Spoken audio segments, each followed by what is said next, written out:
Hello, everyone. Welcome to today's webinar by the Global Antibiotic Research and Development Partnership, GARDP. My name is Victor Kwasi, and I'll be hosting today's session on new approaches to antibiotic discovery.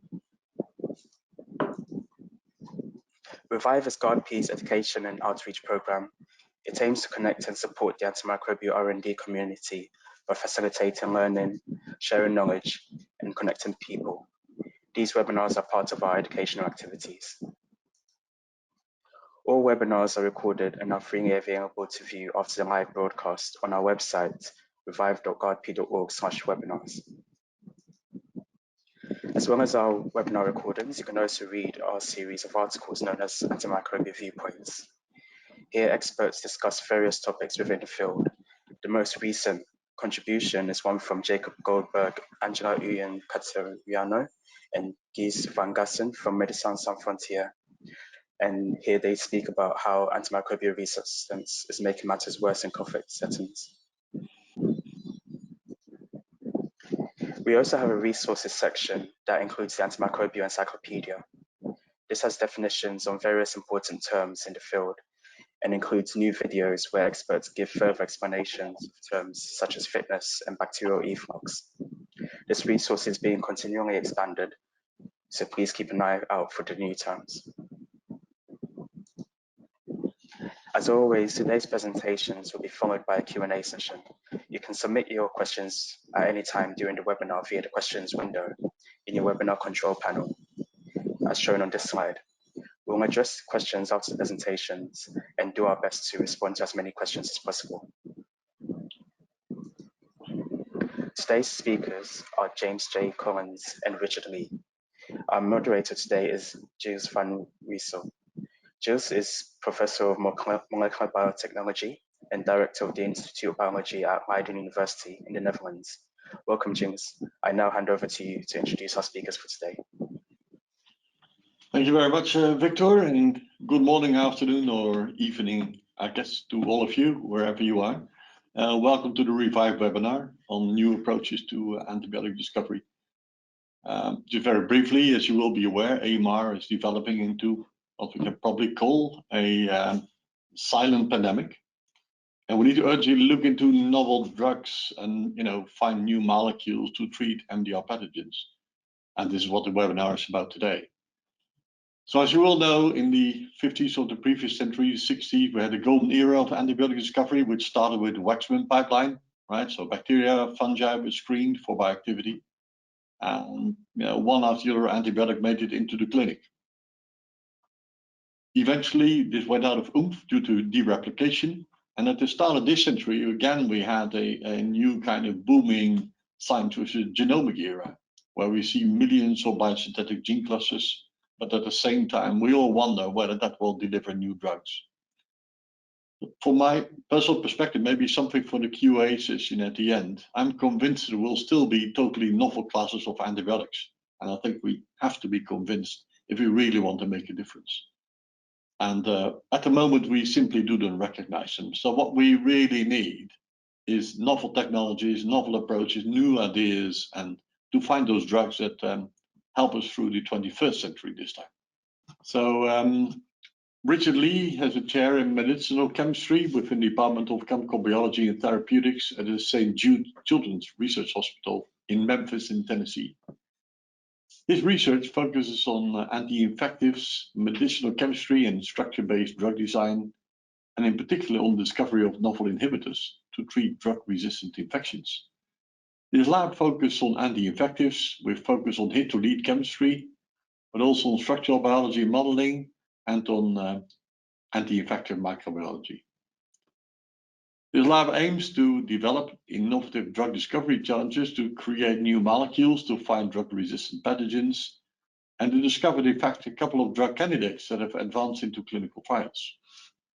And besides all the R&D work his lab is doing, Rich is also actively involved in policy making, in AMR policy, and into developing novel antibiotics and to see how this can be addressed from a chemical perspective. So you're very welcome, Richard. Excited to have you on board, and the floor is yours. Please start your presentation. Thank you. It's very kind of you. And I'm trying. Can you hear me? Okay. Yeah, it's all right. Yeah, sure. Yeah, cool. So I'm going to tell you about a fairly early stage program that my lab has going right now to develop a platform to guide medicinal chemistry to get inhibitors. And we're trying to address one of the fundamental problems in antibacterial drug discovery, and that is that many programs have made many target-based programs have made very potent compounds which have very low IC50 values, but have very poor, then turn out to have very poor or no MIC activity. And there are a lot of potential targets that could be revolutionary if we can get those compounds from fat binders to be MIC active. And we're exploring strategies here of how this can be this can be done. All right, so I'll skip through the slide, but obviously the AMR crisis is a very important and near and dear to my heart. And as Gilles mentioned, my lab, we think about this from a chemical perspective, so you're going to hear a lot of chemistry-oriented thoughts. But I also am very privileged to work at St. Jude Children's Research Hospital, and the infectious disease department is the floor below us, and I'm in regular interaction with the clinicians and the 10 clinical meetings occasionally. So it's nice to have that fresh clinical perspective. And one of my close collaborators, Dr. Josh Wolf, I asked him about what he really thought we needed for new antimicrobials, because one of the strategies my lab applies is we try and get as close to the clinical need as possible and try and preempt emerging trends so that we can be at the forefront of what's needed. So obviously, the first things he mentions were that we need drugs for multi-drug resistant bacteria such as gram-positive, gram-negative, and mycobacteria, including mycobacterial abscessus, which is something that we're interested in. The potential for narrow spectral agents which reduce the impact on the microbiome are important. And you can think about that. The microbiome is really important for immune reconstitution for our patients who are undergoing long, extensive chemotherapies. I look at a pediatric cancer hospital, I should mention. We have a limited number of biofilm active agents, and for instance, many of our patients have indwelling catheters, which are prone to getting to biofilm formation.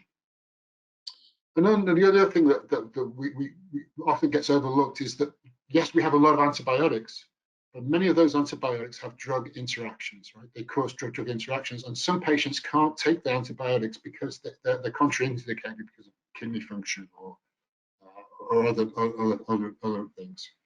So that is a challenge, as is a challenge of how to combine drugs. In TB, we combine drugs all the time, but the rules for how we combine drugs to treat other bacterial infections are much less well understood, and that's an area that we also have interest in, but we won't be talking about today.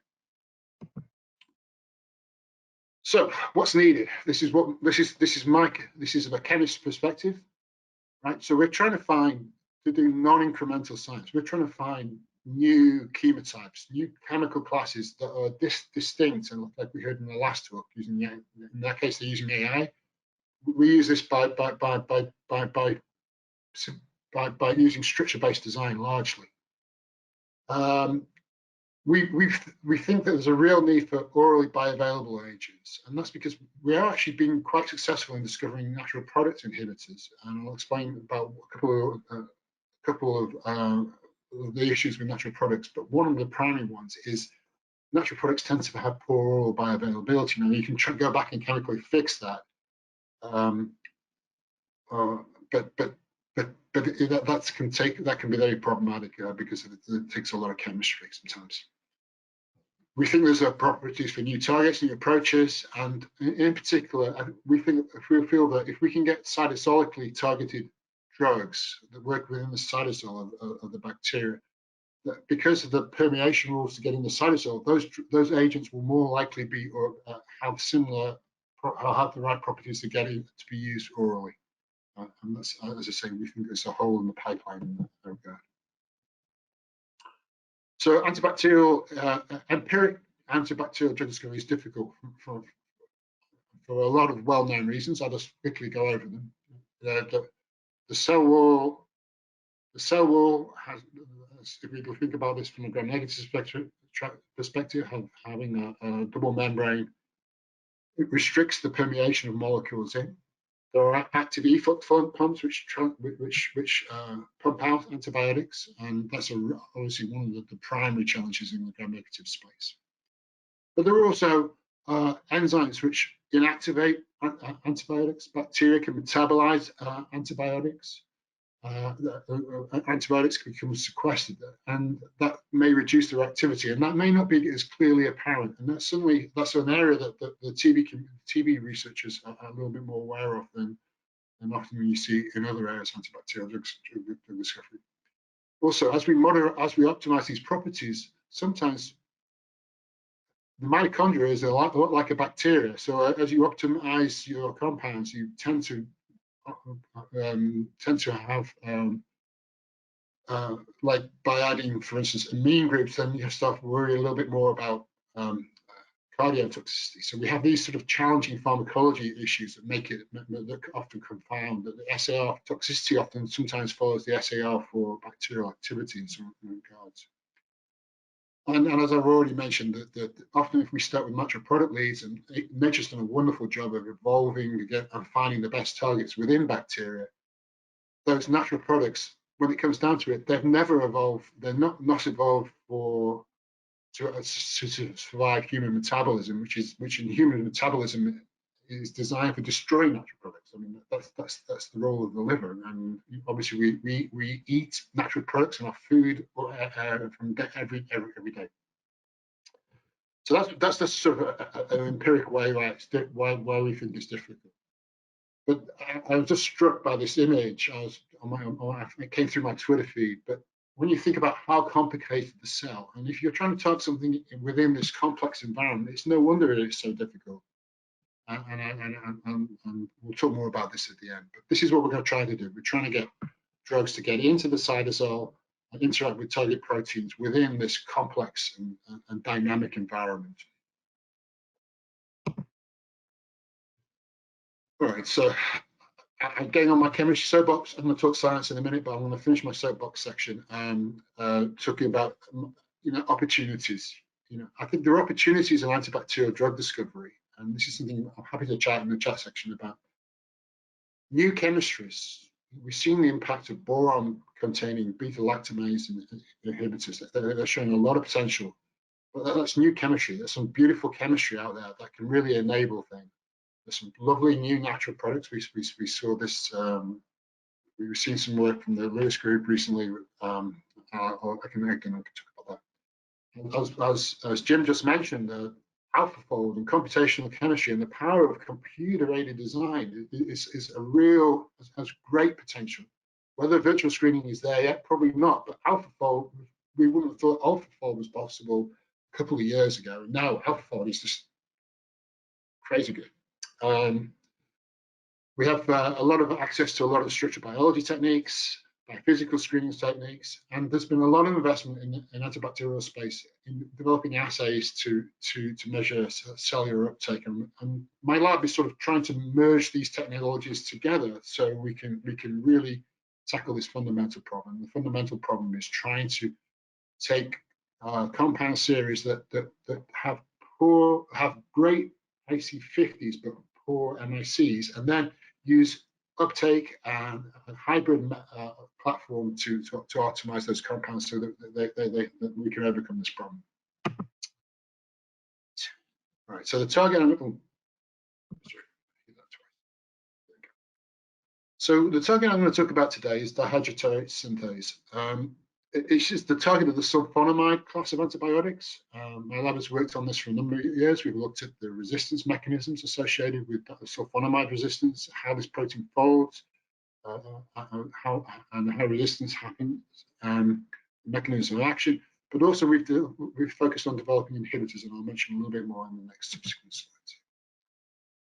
But how we're studying this protein is we're using a combination of three primary assay techniques. We're using target affinity using surface plasmon resonance. We're using mass spectrometry-based uptake assays, and then we're using target engagements within the cell and in cell lysates using the Setzer-like technique.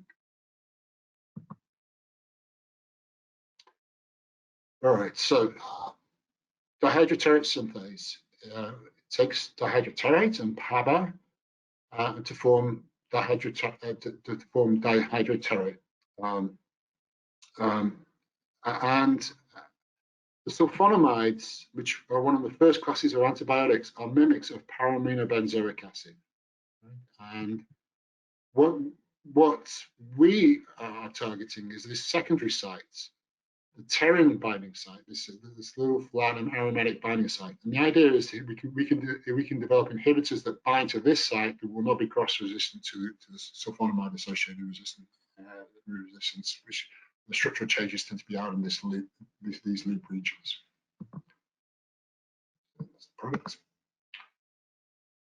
So we are not alone, and in fact, our work is preceded by many workers, including workers at Wellcome a long time ago, who have generated a number of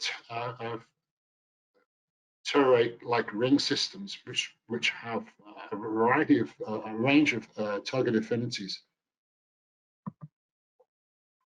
And we're going to focus on this pyridine class, which has really high affinity for the target, but relatively poor MICs, or virtually no MICs.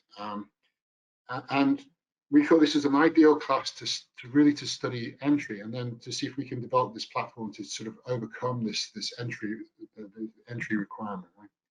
So the cause of attrition of these compounds was essentiality of the enzyme, and we've answered that separately. I won't go into that today. Or is it insufficient engagement of DHPS within the cell, and maybe that because they're not getting in, or are they being pumped out, or is it just a question of a target affinity if you don't have the right balance of properties? So how do we measure cellular activity of, how do you know if your compound binds to its target within the cell? Right?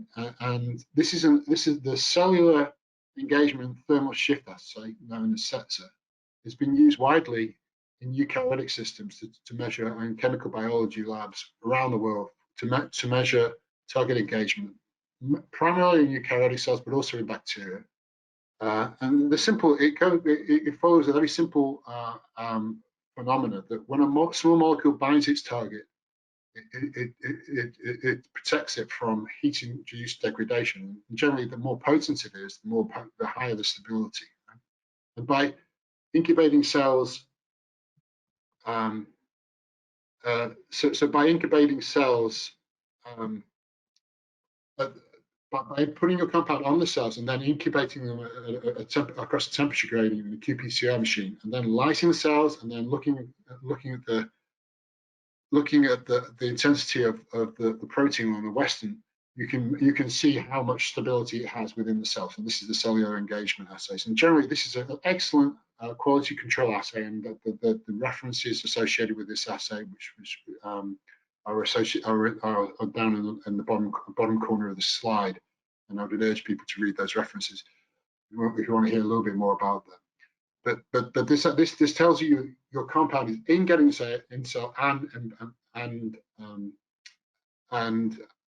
engaging the target. And you can get fancy with this assay. You can use different concentrations of compound and look at target engagement across different temperatures.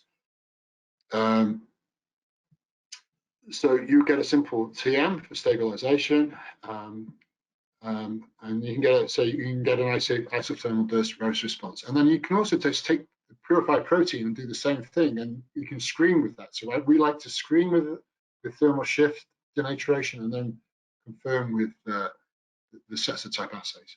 But as I said, the problem we faced with that was that the assay was good, but it wasn't robust, and so we've gone on to use to adapt this assay and introduce a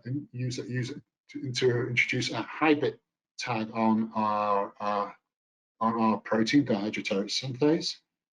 So now we don't have to do the Western again. All we'd have to do is to see if the protein is stable. We just add the ligbit peptide and then we can measure nanolux fluorescence. We're not alone to have used the structure, I should mention. So that means that we have a relatively high throughput way of doing sensor assays now. We can measure target engagement accurately within the cell and in cellular lysates. So we can easily blow through 20 compounds a day if we want to. But the reproducibility and fidelity of the data was really good.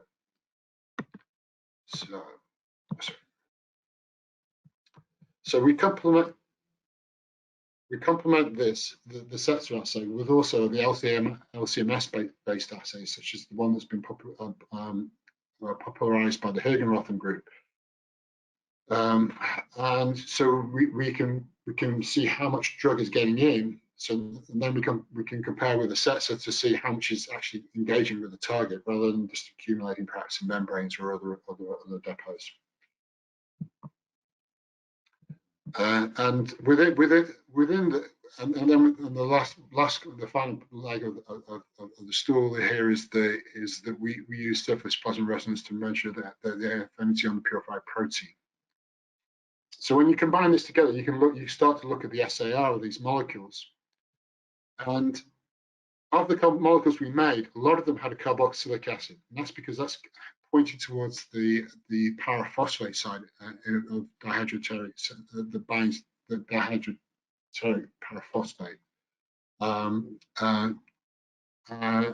That's why it's there in the molecule. That's why we get some affinity, because it binds to this side that normally binds paraphosphate. But unfortunately, all the molecules with a carboxylic acid have very poor cellular accumulation. When you start blocking that carboxylic acid, you tend to get better accumulation. And we can see that's true not just in that mass spec-based assay, but also in the sensor-based assay. And you can see that all these high affinity compounds with the carboxylic acid, they have a very strong. These are the molecules ranked on potency in terms of the SPR. So the most potent molecule here, you see, it has a very high thermal stabilization in the lysate, but sticking lysed cells. But it has a very low thermal shift in whole cells. So this suggests that this compound 1578 is not getting into the cell adequately, and that's why we're not seeing any pharmacological effect. Right, so we go on to do a little bit of medicinal chemistry here. We have quite a lot of stuff going on, but we adopted a couple of strategies here. So one of the thoughts was we could switch out the carboxylic acid with this, so they're quite flexible amine, and we could do so with only a small drop in potency in terms of the SPR, so 38 nanomolar. And we had this precursor as well, which we included and tested, which is this compound 3893. And on the flip side, we could also do the medicinal chemistry bioisosteric replacement. So one of the common strategies for getting rid of carboxylic acids in medicinal chemistry is to put in a tetrazole. So we put in these different tetrazole systems. Again, with varying affinities, but these still are in the nanomolar range.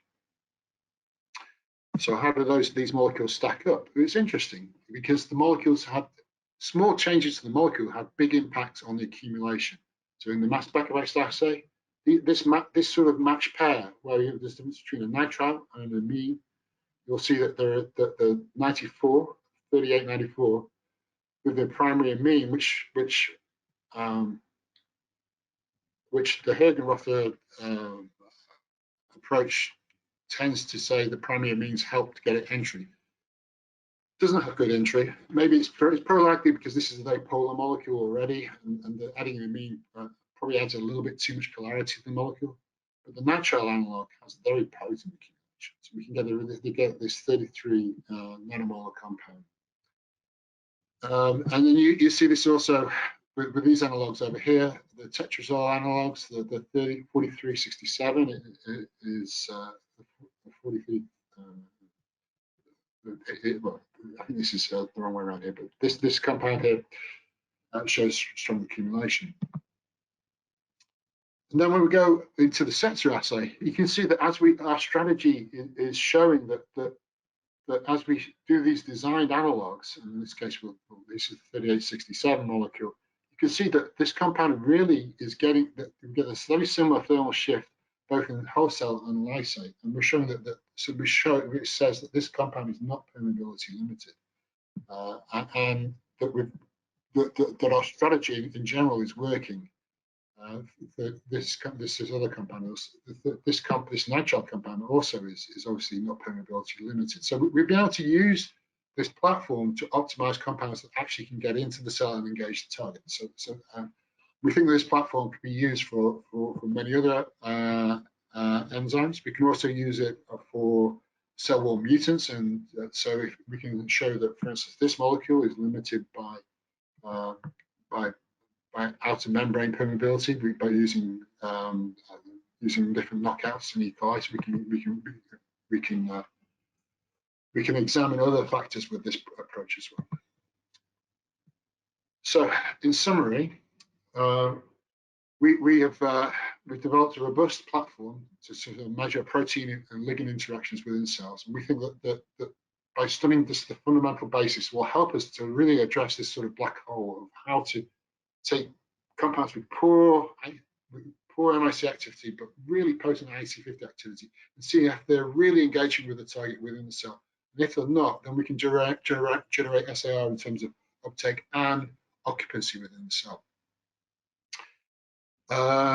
We've got some pretty good probes for dihydroterate synthase, which are terran based, and they can be used to monitor for metabolomic type experiments and chemical biology probes, and obviously not quite drugs. They still have fairly poor MIC activity.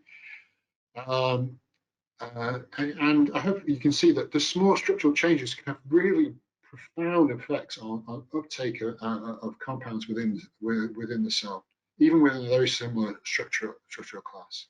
And then ultimately, we really hope this platform is going to help us get to optimizing and generating new classes of drugs which have really been discarded because they really didn't understand if they were getting into the cell or not. And with this additional SAR information, we think that there's a lot of potential moving forward. So I need to thank my lab at St. Jude, in particular Stephanie Reeve, who did an outstanding job developing this platform.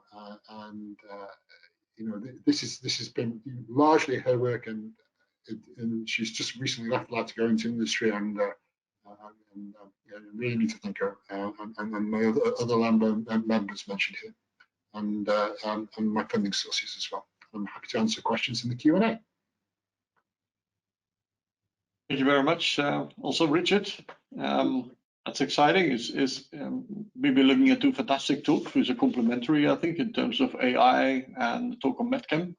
We can discuss this now during the Q&A session. As a quick reminder to all of you, please submit your questions, and it will be shown how to do that. We'll do our best to respond to these questions, and yeah, we're just over half an hour, and don't be shy, right? We just have a minimal number of questions right now, so please fire ahead and come up with the questions for us that you may have. So, well, I'll start off with one question actually in the Q&A for you, James, from Meg Burkettle in Dundee.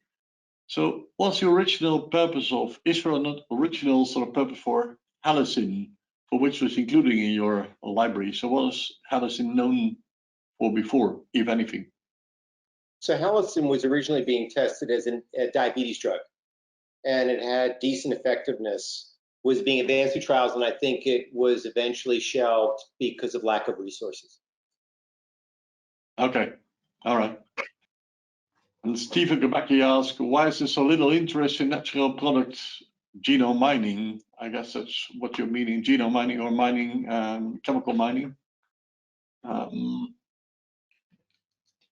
not sure for who this is intended, but maybe for Richard K. I made some comments about it, but I think there's a lot of potential. I mean, natural products, were thought to be dead a long time ago, but there are some very interesting natural products coming out with some beautiful mechanisms of actions. I think the only problem with natural products is that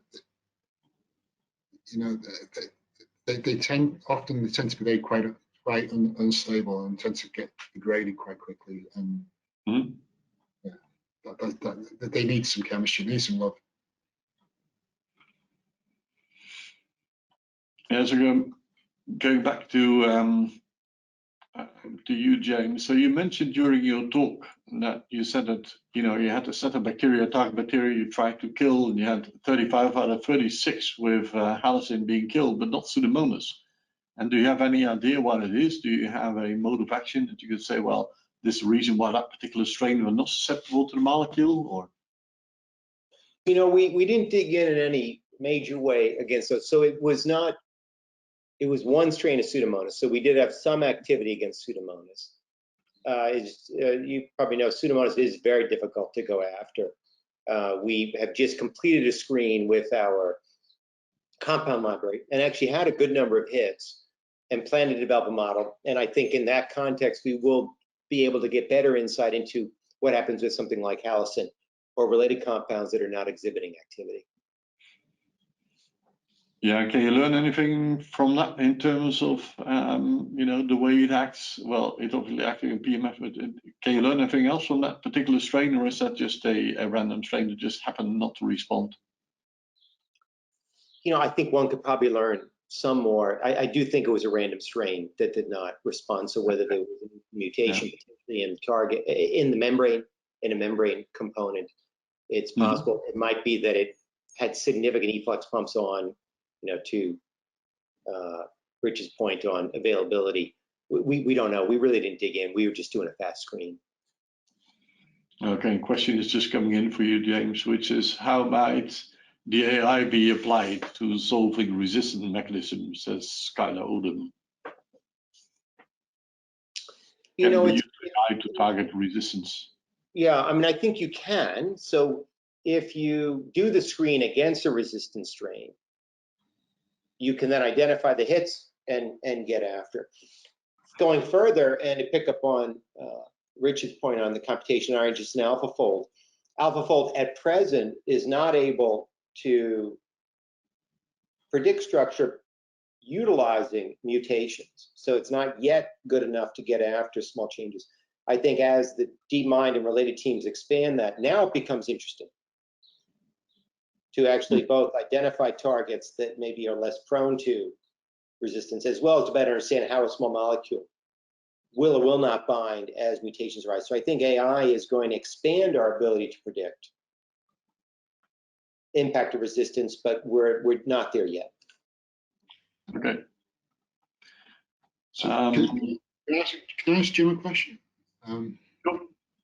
Yeah, I was intrigued with your toxic training model. I thought that was really a nice addition to the sort of the filters. So adding that in. I mean, it's been nice to see this sort of incremental growth. You started with a smaller training set. I assume that you sort of tied in, you boxed in a little bit in discovering new compounds based on what's in your training set. Yeah, you're spot on. You're boxed in to an extent, right? In that of both what you're exploring biologically and what structures can you relate to. What's interesting from the message passaging side, it's that it's not looking only at the structure in total, but at really substructures, so your bonds at a very low level. 1, 2, to your point on toxicity, it now also becomes interesting. I challenge young folks who are on the webinar listening. At what point do you apply your toxicity models? Do you do it at the training set? Do you do it before you train your model? Do you do it after? Because you also have that, putting it early can actually restrict where else you explore, but increase your probability you're going to find a non-toxic. But you now maybe are getting after compounds that maybe you don't want to avoid. So, to a point that's interesting is that kind of getting after your toxicity point, Richard, on mitochondria and others, is that many of our existing antibiotics have significant toxicities, but we have to tolerate it, get after either low dosing and or dosing protocols that can get around it. And so I think we face interesting challenges of how do you best implement these toxicity models, which I think in the end will have a lot of value. Because I mean, you could pre-filter some of your. I mean, there are models for toxicity of certain motifs, right? you could pre-filter your set. But Exactly. That would sort of reduce your biology profile. If the idea is to find new biology or new targets, then you don't really need to have, you don't really want to have all those filters, I would assume. But if you're trying to make a de novo drug from the get-go, then obviously that's. Yeah, so my team has basically settled on right now that they apply the toxicity model as late as possible. Meaning they actually leave the training set very wide. They leave the initial predictions wide, and then before we do the empirical testing, they actually apply the toxicity models. Having said that as well, right now we're doing training sets for the toxicity that are in vitro, cell-based. I challenge young folks to think about how could you better expand this to do whole animal data? How can you generate in a high throughput, humane manner, large data sets from a toxicity standpoint that could be that much more useful to better predict what's going to happen in the whole animal, let alone the patient. And if I ask the two of you, right, James and Richard, so we have AI and we have medicinal chemistry, right? So Richard trying to produce new molecules and derivatize them and try to add kind of entities to make them more active or maybe avoid resistance.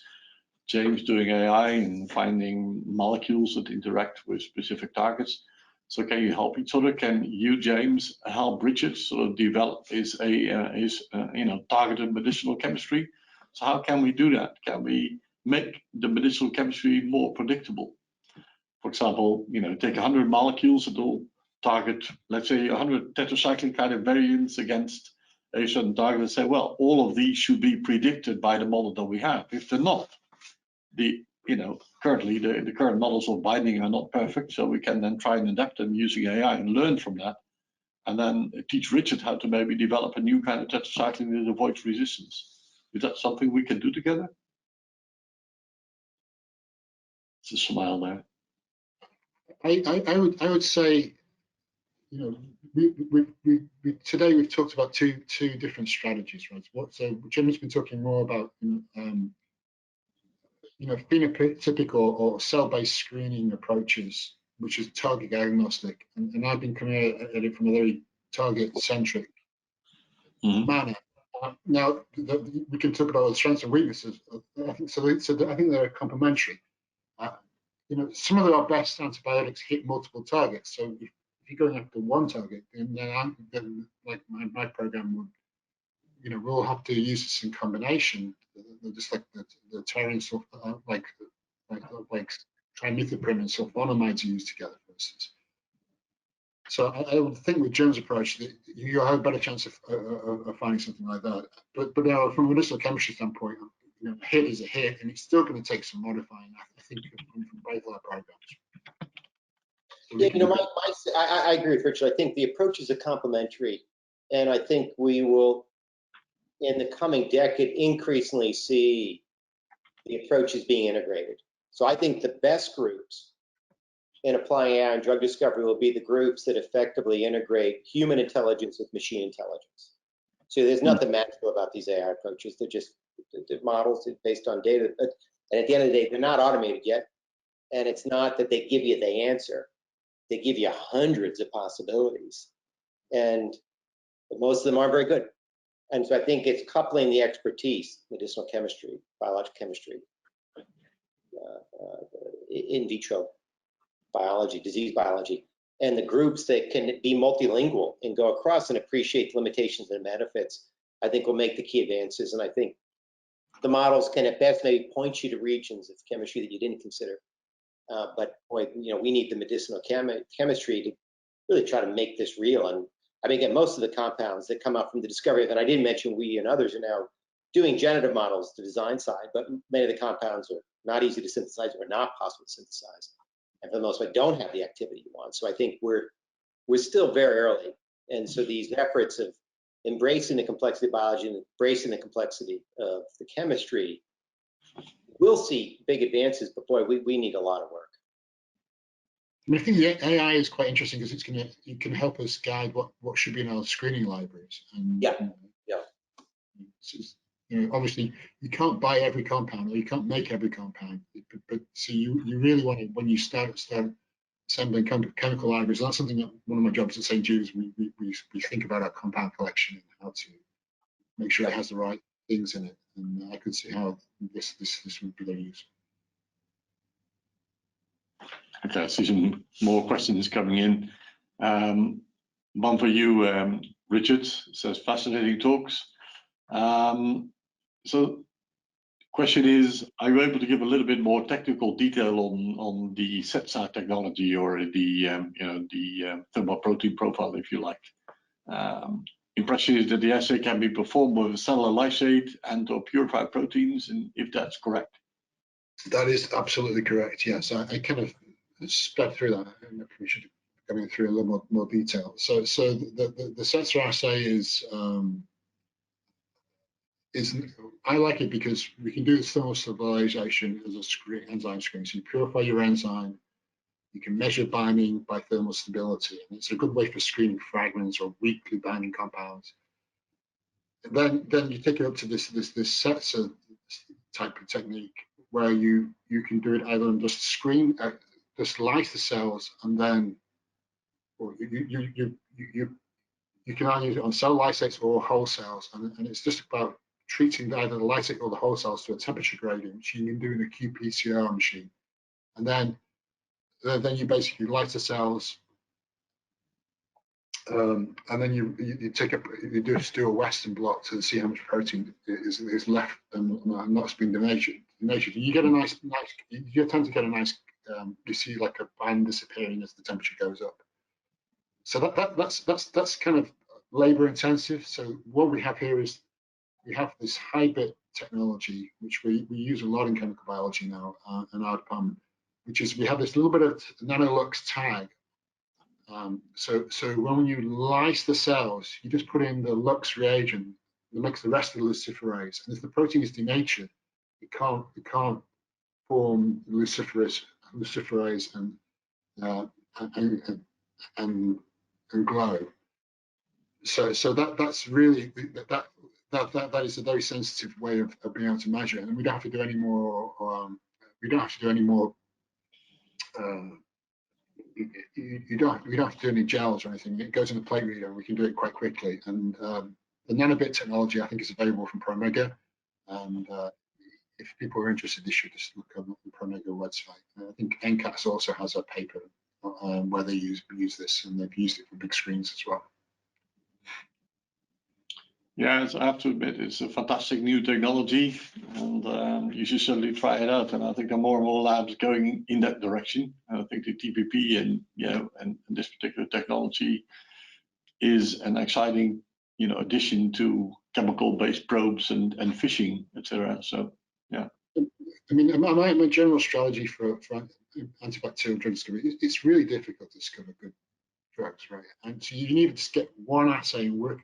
We see sort of work rather than go for the home run. I really like an incremental approach where you sort of focus on the problem. In this case, we talked about how to use new assay-based technology to look at how drugs get in, and then we'll hopefully be able to use that information to improve and work on programs which have been failed because they couldn't get good MIC activity despite having really potent and the history has there's a lot of programs that failed because they couldn't transfer from IC50 to MIC activity. Okay, thanks. Question to you, James. Have you tested other machine learning algorithms for the predictions and for the resistance? So how does that compare to your current, to the methods that you're using? So how does your technology compare to other AI approaches that are out there? Yeah, we have compared our graph neural net platform, which is called ChemProp, to other platforms and found that it had an advantage in the applications we're applying to, but not a dramatic advantage. So it might be a percentage or two improvement. And it's an interesting finding that's consistent with other efforts we're doing in AI applied in biotech, in that you can have 3 dozen different models and they're going to give you more or less very similar results, plus or minus 1 to 5%. And so it really comes down to having the right data sets and appropriate data sets, both on diversity and in number. And with that in mind, I encourage, again, the young folks and teams thinking about getting in this space to really make a commitment to generate your own data. I think it's the data that gives you the differentiation, not so much the models. All the models kind of doing more or less very similar things. But if you can get after those meaningful data sets and make that resource commitment to generate is where I think you can make some significant advances, whether it's in antibiotics or some related area. Mm-hmm. Another question coming in for you, James, is have you thought about screening for pan-assay interference compounds, so PAINs, to remove compounds that may be showing as false hits in your screens? Yeah, we have recently been implementing those, and to the benefit of the screens and the outcome. Intriguingly, when you apply the PAINs criteria to our existing arsenal of antibiotics, many of our antibiotics do not pass the PAINs criteria. And it's to Richard's point as well, that you have many antibiotics are known to have multiple targets. And in fact, even in many of those cases, I think we're underestimating what those targets are. That is, I think they hit many, many things. But we have been implementing PAINs and various other kind of pre-screening efforts to try to really narrow down, really, with the goal, can we get to the next great antibiotic? And we think we can in the coming few years. And I do think these various computational screening filter steps can be valuable to minimize the back end empirical work. Okay. And people also wondering whether the molecules you found, the 3 molecules you found, whether they're chemical quantities or whether they're natural products. And if they are natural products, whether you know which bacteria produce them, if you can look into, let's say, the genomics, the gene clusters that produce them. So are these like just from a chemical library, are these natural products or? Is that question for me? Yeah, it's a question for you as well, yeah. Yeah, so the compounds that we've identified of interest have largely not been natural compounds. To, I guess, an early question that I think went to Richard around natural compound interest in bacterial gene clusters. We ourselves are quite interested in that space from a synthetic biology standpoint, which is a big focus for our lab. The challenge is do you have enough data really to identify the gene clusters that could make a difference? And unfortunately, the answer is we don't. And so I do think there's an interesting opportunity to see, can we come up with the bioinformatics, can you come up with the proper screens to better identify which of the bacterial gene clusters that you either want to stimulate to express the molecule of interest and or to synthesize so you get after compounds. And I think we still are a bit of ways. Early efforts in that regard by, for example, Warp Drive, a company that was put together by Third Rock Ventures here, didn't turn out to be successful at all in a partnership. I think they initially had with Sanofi and then Roche. But I remain hopeful that there's going to be promise there. All right, thanks. To Richard about the pyridazine with the carboxylic acid. So question is whether that also accumulates in gram-positive bacteria, or whether you specifically interested and tested these against gram-negatives only, Richard? We have tested against gram-positives. We haven't really measured the uptake. I think we're getting a lot of the cytosolic, crossing the cytosolic membrane is problematic for these compounds in addition to the outer membrane. So I think that's why they're not active against gram-positives. But we haven't really gone in and looked at the accumulation. We probably should do that. That's a good question. And yeah, another question on the CETSA assay. So it's used to detect thermal shift of the DHPS, and can CETSA also be used for molecules that we do not know for which we don't know the bacterial target? So it's going to be used to determine the target of a drug, and how do you look at that? So people don't. My lab doesn't do that. Actually, there's a company who has a platform and that's why there's a little trademark on them. Pelagos. You can use this similar approach by just coupling it to proteomics experiments by seeing which compounds are stabilized and then you can see which proteins stabilize to a thermal shock of the cells when the compound is present, or in the presence of the absence of the compound, and then that sort of can tell you if the compound is binding and likely binding, or the compound is stabilizing. Now, it doesn't tell you if it's inhibiting; it just tells you it's binding. Okay. Yeah, so actually, Victor himself has an interesting and important question, I think, also in the context of the the development of a new drug. So, in what sense, to both of you, maybe start with Richard, in what sense is what you're doing open access, right, accessible to everybody? So, if you, for example, develop molecules, how does it work with IP? How does it work with availability of molecules in general?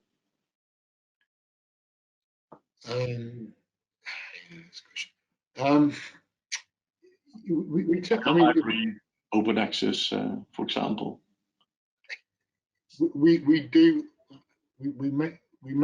I mean, we were happy to share compounds under MTA. We do patent molecules. I think that's an important way for if you want to get them developed, because you need to have patents, because otherwise you're not going to get licensing. I don't see how a path. I mean, people do say there's a path to do it without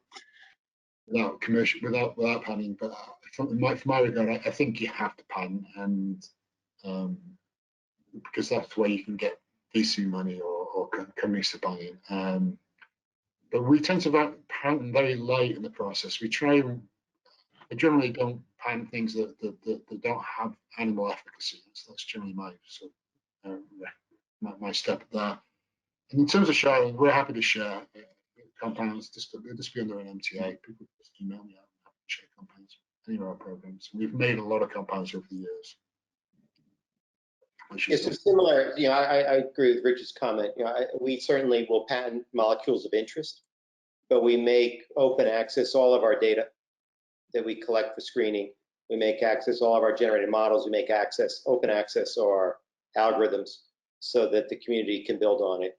There's, I think, often a misunderstanding on the role of patents. I don't think patents are evil, intrinsically evil. They basically just protect a group that needs to make a big investment in the compound, for example, in order to advance it through for use, and gives them protection that they can recoup the investment to advance.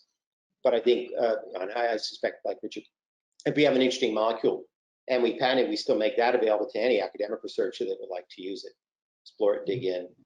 And as I said, all of our data and computational efforts are freely available. Mm-hmm. Yes, if anybody wants any of my compounds I mentioned today, we're happy to share.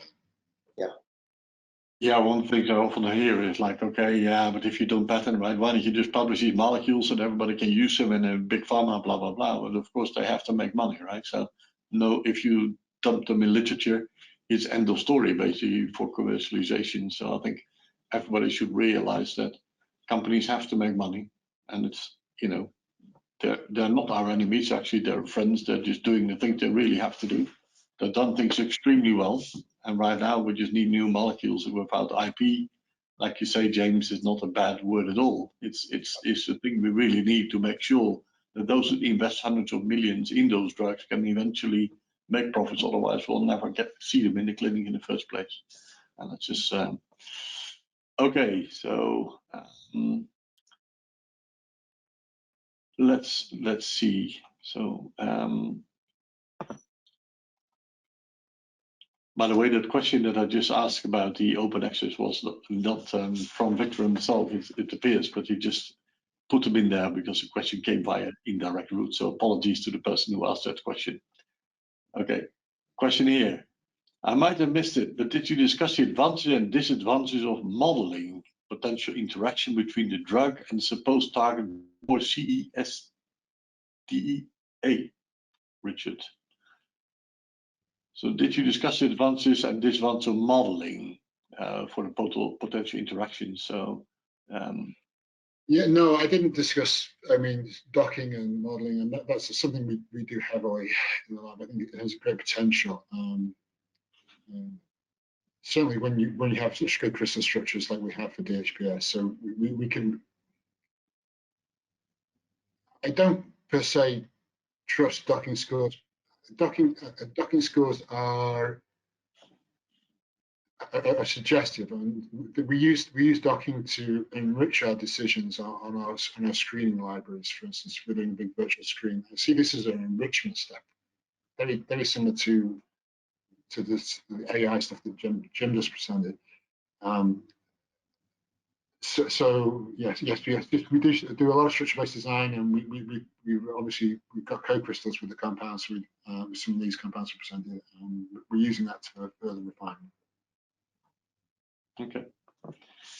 Yeah, I think both of you, but the question is for James. This particular case is on halicin, for example. How does it perform against persisters, James? We see a little bit of persisters all the time, of course. So how does that perform in persistent formation in comparison to, for example, in vivo clinical settings? Can you say something about that?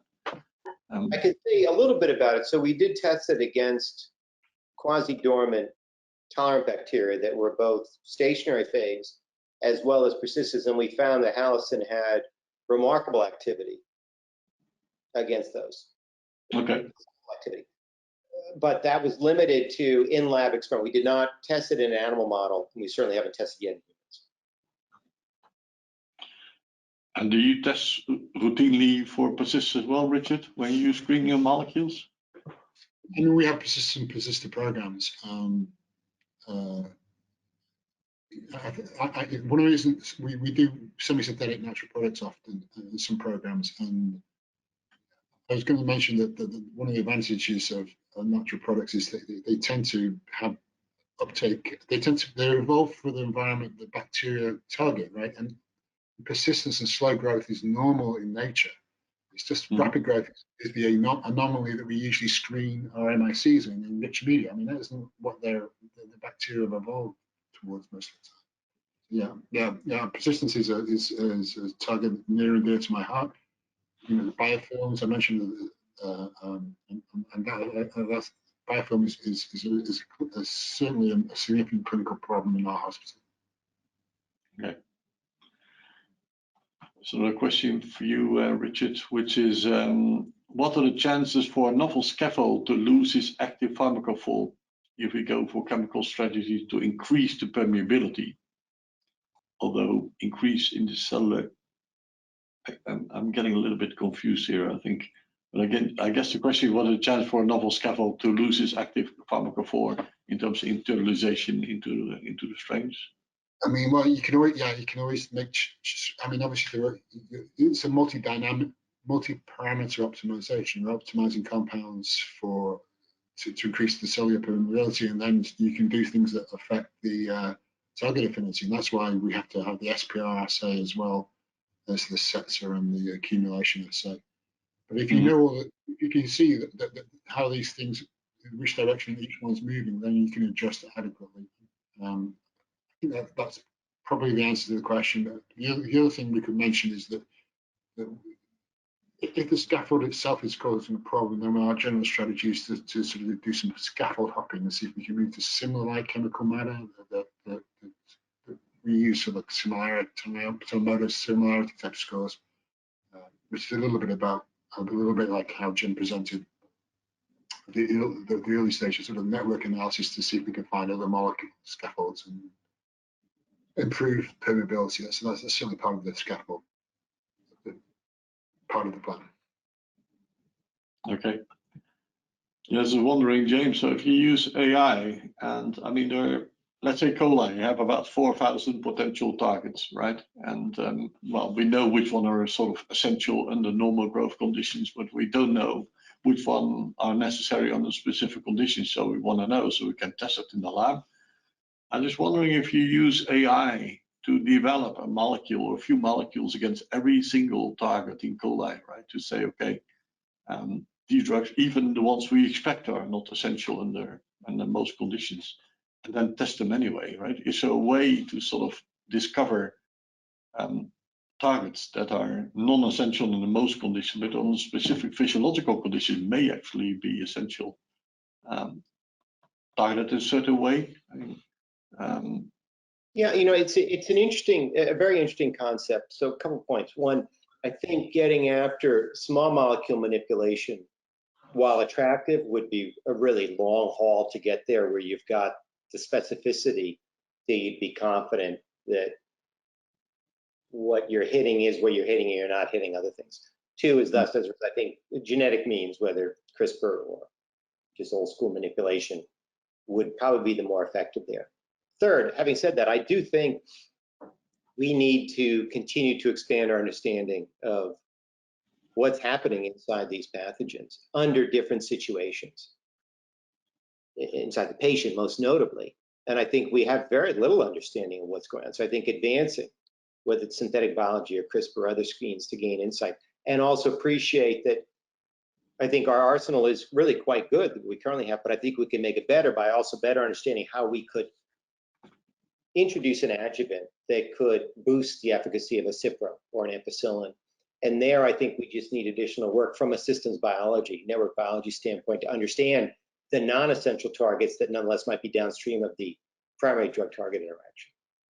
Mm-hmm. Yeah, the other aspect obviously is that, I mean, we all do the same thing. We screen molecules against either this strain or that strain or that strain, while in principle in our body they live in the community, right? So is that a way to go? Do you target, let's say, Clostridium, C. diff, or you target Mycobacterium or coli in a like patient, like kind of little synthetic community? Have you considered that?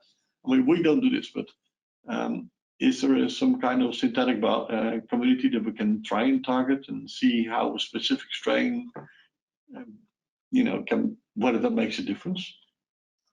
Yeah, you know, it's hard. Where it's hard is that we've done a fair amount of work in the microbiome, is that it's very difficult to engineer a microbiome in situ, in that the systems there are so stable, it is challenging. And most of the effort in SynBio is really transient through a synthetic probiotic that comes through, which itself is an interesting antibacterial platform to consider. I do think there are nonetheless challenges and interest in, you know, can we better understand what's happening? How does the infection set in? What was the niche? How much is it a standalone community versus something that's really interacting with others? Again, maybe at a high level comment, which I like to say in general, but I wish I was 30 years younger. In that I think it's just such an exciting time to be a young person in these fields because of the new technologies, new techniques that are coming out. Our ability to better understand is dramatically expanded, and there's so much to be discovered and so much to be understood to address these problems.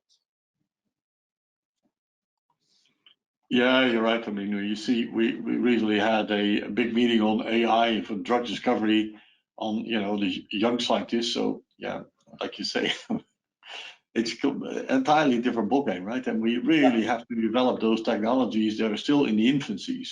And I just, you know, one question is always good to ask people. It's like, okay, so when 25 years ago, you know, when we were maybe PhD students, you know, there were technology we couldn't even imagine would be possible. The things we're doing now with, you know, thousands, millions of genomes that are being sequenced is totally unbelievable. And the question is, well, where are we in 25 years from now, right? So what is normal in 25 years that we cannot even imagine today? It's not just more genomes or more bacteria or more whatever. And that for AI, I cannot even begin to think. Also medicinal chemistry and that powerful combination of these two. So we try and think when we are retired and look back at maybe our grandchildren going into the lab, you know, what is then normal, which at the moment we can't even think. And that I think should also deliver some solutions for AMR problems in the future, right? Any guesses that you may have like that? Well, I made a guess that virtual screening is going to work properly. Pardon, right what's that? I made a bet. I think virtual screening will work. It doesn't work now, but it will work in 10 years. I would guess that people will be able to much better predict the affinity of small molecules random to their target affinity. Right now, the molecule you can enrich you can virtual screen and you get docking scores. And maybe you'll get 1 in 100 when you buy them. So that's really a good binder, and when that starts to get into 9 out of 10 or on the vast libraries like Jim was talking about, when that happens, that's going to really change things very quickly. Hit discovery. Yeah, so similar spirit, Gilles. I think biology and chemistry in 25 years will be more predictable as a science. Yeah, for sure. Yeah. But we still will have so much more still to predict, given the complexity of both. Yeah, that's great. So to finalize this session, maybe to answer the question as I started with in the beginning, James, what do you think in, you know, will we still find completely new classes of antibiotics? Yes. Good. I think we both find and design. I think we've barely scratched the surface. And you, Richard, you agree with that? I mean, it's very difficult, and we're boxed in right now. I think we really need out of the box thinking. I think it is possible, but people shouldn't underestimate the challenge. Okay, so thanks for a very nice and interactive Q&A session. I'm sorry to the few people whose questions we haven't been able to address. We've come to the end of our Q&A session. I'd like to thank you very much for your questions and your comments. And once more, thank you very much to our speakers. And Victor, I'd like to hand over the floor to you again. Thank you very much, Gilles, for moderating today. And thank you very much, James and Richard, for your excellent presentations. Thank you, everyone. So we'll be having 2 webinars in August. On the 10th of August, we'll be having a webinar on the animal models to study the activity of antibiotics. And on the 23rd of August, we'll be having another webinar on the challenges of developing antibiotic combinations. If you're unable to attend these webinars, please do register still so that you can receive the recording afterwards. You can also access on the Revive website the antimicrobial viewpoint articles and our openly accessible resources as well in the meantime. So that will be all from us. Thanks everyone for joining today and contributing to this discussion. I hope you found the webinar interesting and useful and that you'll join us again in the future. Please do spread the word with your colleagues. Thank you and goodbye.